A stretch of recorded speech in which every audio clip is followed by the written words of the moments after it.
One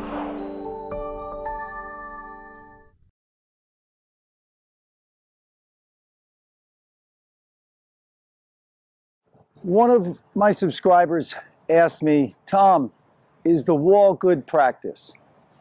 Absolutely, the wall is fantastic practice. I use the wall a lot when I was learning how to play. Can really help you develop your strokes. You know, I'm always promoting when you're working on technique, and the wall happens to be one of the best tools for working on your technique. If you don't have access to a hitting partner, the wall is fantastic. But remember, when you're practicing on the wall, you really want to focus on those 1 or 2 points. Now, here at the Academy, I may have numerous points for, let's say, a forehand. There might be 10 different points that you'll hear from me. But you have to use no more than 2 maximum. 1 or 2 is good. 2 is maximum, though. And you have to pick the one that suits your needs. If you're having problems with, let's say, your forehand is going long. Okay, if your forehand's going long, as an example, you'd want to concentrate on keeping the racket face closed as you bring it back. Notice my racket face is closed here. The palm of my hand is facing down. At the low point of the backswing, that's going to prevent you from hitting your shot long. Now, it might be, let's say you're not clearing the net. If you're not clearing the net, you've got to get that racket a foot lower than the contact point, wherever that contact point is. Could be here. If it's there, you've really got to come down. If it's up here, you're just bending a little. But you've got to get a good foot below the ball before you swing up. And that's going to give you the net clearance all the time. So you're working on low to high or a foot below. But the point I'm trying to make is focus. Use the brain. The brain's going to send the signals to the muscles, and you're going to burn that signal in the brain. You won't have to think about it anymore. When you're in a match, you're concentrating on your strategy, where you're trying to hit the ball, the score, how to play the point according to the score, things like that. But when you're working on your technique, the wall is a tremendous tool, and I highly recommend it. But when you're out practicing on the wall, don't just be hitting there aimlessly. You know, concentrate, focus on those 1 or 2 points. Now, here are a few of my recommendations on the wall. So you want to be far enough back from the wall that the ball can bounce twice. That way you have, you know, you're not rushing things. You're just taking your time and you're focusing on those 1 or 2 points. So I'm back far enough now where 1, 2, hit. 1, 2, and I'm just, you know, swinging nice and easy.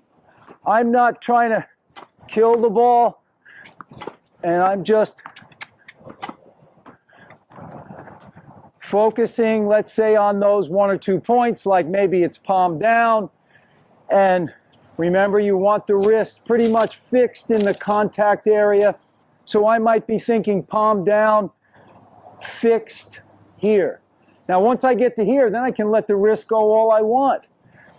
But in that contact area, you want the wrist more in a fixed position with the racket moving on a low to high plane. So, you know, I'm just palm down and fixed. Palm down and fixed.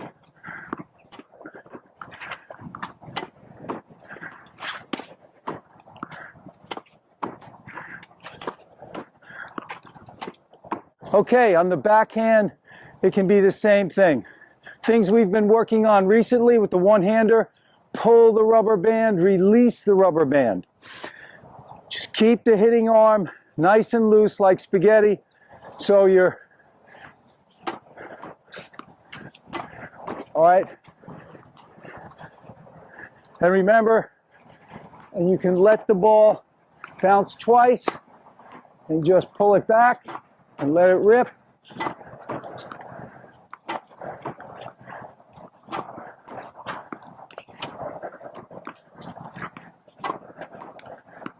And then you can throw in a slice, and you're letting the ball bounce twice. It's excellent practice. Okay, another thing you can do on the wall is practice your high volleys. You just come in a little closer, you put one down, and you're working on your high volley. So you just put it down. Now the key is there. See, I was hitting down a little too much. You want to let your racket go out.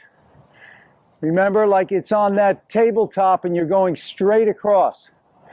So that was better, because that's going to give me a deeper volley. So I'm here. Another one you can work on is the swing volley. Just give yourself a high floater. And a point you might want to work on here is, remember, keep the elbow away from the body, keep that racket face closed, especially on the high one. If you open up even a little bit, the ball's going to sail on you. So I'm focusing on the elbow, staying up. Okay, you can practice your slice, your forehand, and your backhand. 2 points you might want to focus on. Remember, many players have trouble with floating backhands. The ball seems to float on them. Okay, so if your ball is floating, you have to get the racket higher. You have to swing down more on the ball. So you might be focusing on just getting the racket up higher than the ball and swinging down. Now remember, your racket face is going to be laid back a little bit, so that's going to give you the net clearance. Don't worry about swinging down. Your racket's going to be open. So you're starting up high, you're coming down, and I'm letting the ball bounce twice here. And you see I'm keeping them pretty low here, close to the top of the net. And that's what you want when you're practicing slice. If your ball's coming up here, obviously you're floating your slice, so you've got to get the racket higher. You could also practice your forehand slice. So you're coming up high again and you're coming down on it.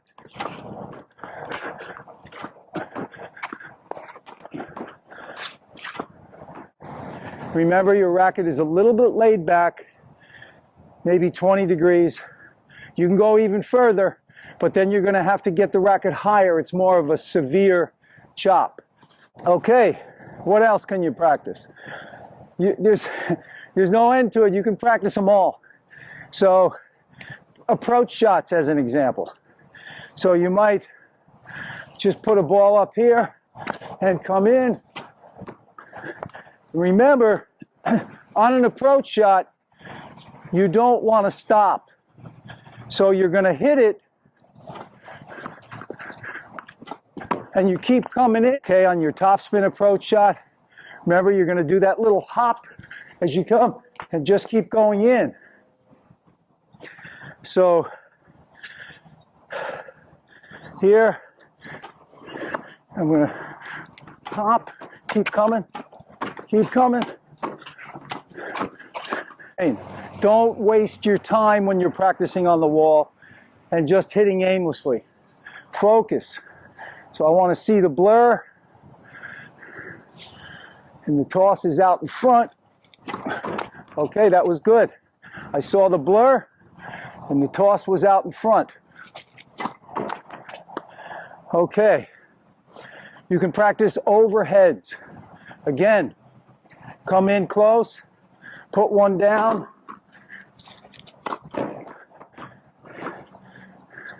You want to get your feet in gear and go for spots. Remember, this shot is, remember the overhead. Many players have trouble with their overhead. This is a great tool to practice your overhead. And what I suggest is when you practice this on the wall, go for the home run. air it out, baby. You know, just take a real healthy swing. And you're going to start to gain some confidence. So you put the ball down, and then you're coming up, and you want to go for it. Go for that home run. Remember, serve and overhead are similar, so you might want to just keep the head up.